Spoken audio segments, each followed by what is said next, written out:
Doctor صاحب قادیانیوں کا یہ عقیدہ غلط کیوں ہے؟ دیکھیں، قادیانیوں کا عقیدہ غلط ہونے کی وجہ یہ ہے کہ قادیانیوں کے پاس اس عقیدے کے اوپر نہ ہی قرآن مجید کی کوئی آیت ہے اور نہ ہی کوئی حدیث مبارکہ ہے اور نہ ہی کسی بزرگ کا قول ہے۔ آپ حیران ہوں گے میری یہ بات سن کے کہ قادیانی تو اپنے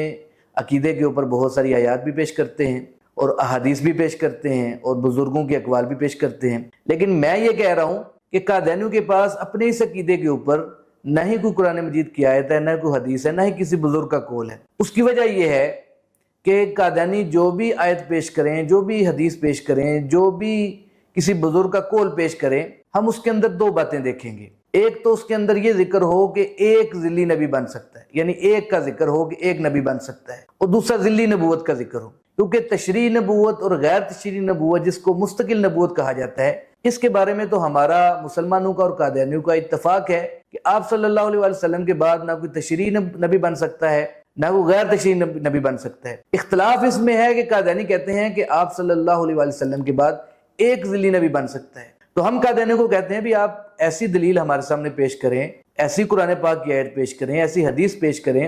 جس میں یہ ذکر ہو کہ ایک ذلی نبی بن سکتا ہے۔ تو یہ میں دعوے سے کہتا ہوں کہ یہ قیامت کی صبح تک قادیانی کوئی ایسی قرآن پاک کی آیت کو حدیث یا کسی بزرگ کا قول نہیں پیش کر سکیں گے جس کے اندر یہ ذکر ہو کہ ایک ذلی نبی بن سکتا ہے۔ مثال کے طور پہ قادیانی قرآن مجید کی ایک آیت پیش کرتے ہیں، وَمَن يُطِعِ اللَّهَ وَالرَّسُولَ فَأُولَٰئِكَ مَعَ الَّذِينَ أَنْعَمَ اللَّهُ عَلَيْهِم مِّنَ النَّبِيِّينَ وَالصِّدِّيقِينَ وَالشُّهَدَاءِ وَالصَّالِحِينَ وَحَسُنَ أُولَٰئِكَ رَفِيقًا۔ اور قادیانی کہتے ہیں کہ یہ جو آیت ہے یہ ہمارے عقیدے کے اوپر دلیل ہے۔ آیت کا جو ترجمہ قادیانی پیش کرتے ہیں وہ یہ ہے کہ جو اللہ اور اس کے رسول کی اطاعت کرے وہ نبی بھی بن جاتا ہے، وہ صدیق بھی بن جاتا ہے، وہ شہید بھی بن جاتا ہے، وہ صالح بھی بن جاتا ہے۔ تو یہ آیت قادیانی اپنے عقیدے کی دلیل کے طور پہ پیش کرتے ہیں۔ تو ہم قادیانی کو کہتے ہیں کہ آپ کی یہ جو دلیل ہے یہ دعوے کے مطابق ہی نہیں ہے، کیونکہ آپ کا دعویٰ تو ایک نبی کے بننے کا ہے، ایک سے زیادہ نبی بننے کا تو آپ کا دعویٰ ہی نہیں ہے، اور آیت کے اندر النبیین کا لفظ ہے جو کہ جمع کا صیغہ ہے۔ اگر ہم قادیانیوں کا ترجمہ ہی مان لیں تو پھر بھی اس آیت کے مطابق قادیانی دعویٰ ثابت نہیں ہوتا۔ یہ قادیانی کہتے ہیں ایک نبی بن سکتا ہے، اور آیت کے اندر النبیین کا لفظ ہے جو کہ کم از کم 3 انبیاء کے اوپر بولا جاتا ہے۔ یعنی اگر اس آیت کے قادیانی مفہوم کو ہی تسلیم کیا جائے تو پھر بھی آپ صلی اللہ علیہ وسلم کے بعد اس امت میں 3 ذلی نبی بننے چاہیے۔ لیکن قادیانی جو ہے، جیسے میں نے آپ کو پہلے بتایا کہ مرزا صاحب کہتے ہیں کہ جس طرح شریعت موسویہ میں عیسیٰ علیہ السلام آخری نبی تھے،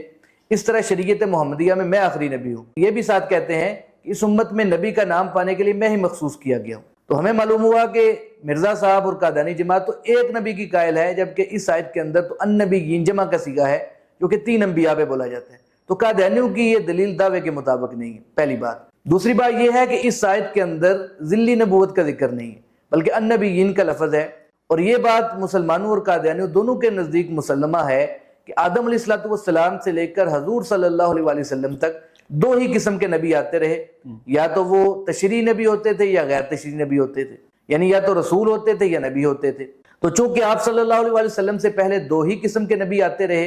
اور جب یہ آیت حضور صلی اللہ علیہ وسلم پر نازل ہوئی اس وقت تک 2 ہی قسم کے نبی مسلمانوں اور قادیانیوں کے نزدیک مسلمان تھے۔ تو قادیانیوں نے جو تیسری نبوت کی قسم نکالی ہے، جس کو ذلی نبوت کا نام دیا ہے، اس کا تو حضور صلی اللہ علیہ وسلم کے اوپر قرآن نازل ہونے تک وجود ہی نہیں تھا۔ تو جب اس وقت ذلی نبی کا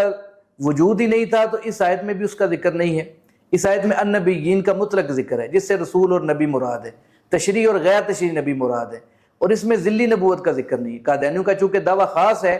اس لیے ان کی دلیل بھی خاص ہونی چاہیے، لیکن ان کی دلیل خاص نہیں، تو یہ قادیانیوں کی دلیل ان کے دعوے کے مطابق نہیں ہے۔ اصل بات یہ ہے کہ اس آیت کے اندر اللہ تعالیٰ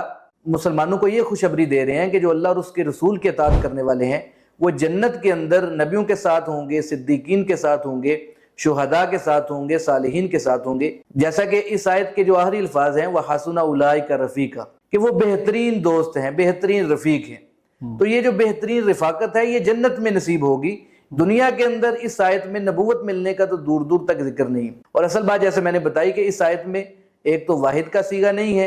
اور دوسرا ذلی نبوت کا ذکر نہیں، تو اس لیے قادیانیوں کی یہ دلیل ان کے دعوے کے مطابق نہیں ہے۔ صرف یہ آیت نہیں، پورے قرآن میں قادیانی جتنی بھی آیات پیش کریں وہ سب کے اندر اس بات کو دیکھ لیں